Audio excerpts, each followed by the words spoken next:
My name is Beth Sackerson, and I am your tenor representative on the WISPA Educational Council. Today, we're talking about quick ways to improve your tenor core. The first thing I like to do when I'm working with a new group is I assess their individual abilities. Then I make sure that everyone's on the same page in terms of flourish positions. Flourishes can be placed at different heights to provide visual variety.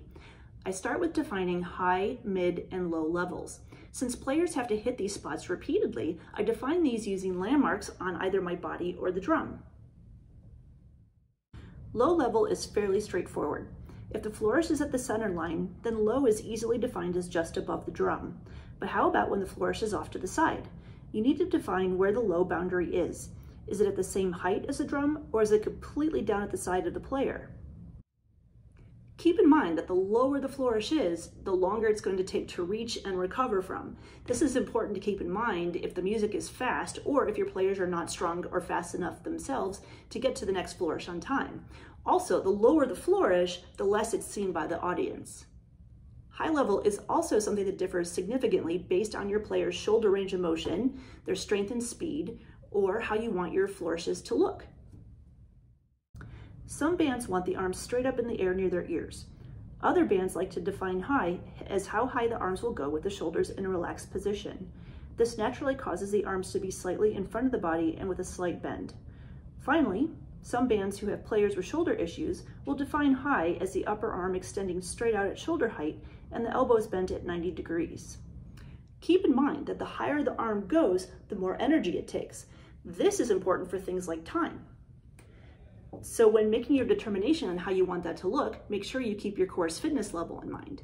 Our band will oftentimes keep our arms nice and high in competition, but when it comes time for mass bands, we'll just drop it down to the 90 degrees in order to preserve our strength for the beer tent. The mid-level is best chosen after you define your high and your low. Obviously, middle is going to be between the two. Many cores define mid as being straight out from the shoulders. Others prefer face level. If your high is the one where the arms are bent at 90 degrees, you may want to define mid a little lower, like have the mallet heads at the level of the shoulders. Next, you want to determine where on the midline you want to place your single-handed flourishes, such as backspins or flats, amongst other things.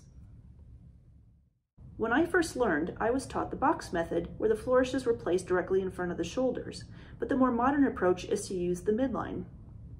Either the head of the mallet or your hand passes through the midline as you change from hand to hand. Next, look at your straight arm techniques such as time. Will your arm go straight up above the shoulder or tilt toward midline? Finally, decide how wide you want your stalls or other overhead techniques to be. The width of your head is a common guide for this. I think the box method is easier for beginning players who haven't yet learned to relax their hands to be able to control the spin trajectory. So they find it easier to have their arms out here in order to get, especially like back spins.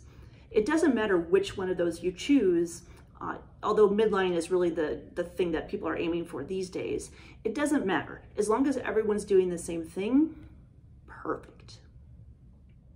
Review each of your staple flourishes and make clear decisions on their placement. Use your body and drum landmarks to make these as consistent as possible, and then drill them regularly so that everyone is on the same page.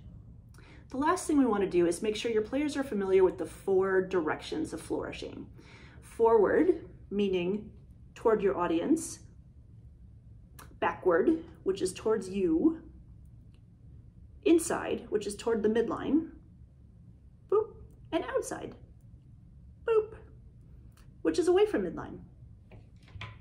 We all have these cute names for our flourishes, but to be able to break them down into the 4 main flourish directions is really helpful, not just for communicating the flourish to other people, but also it helps with timing. So you make sure you're doing the correct part of the flourish at the correct time.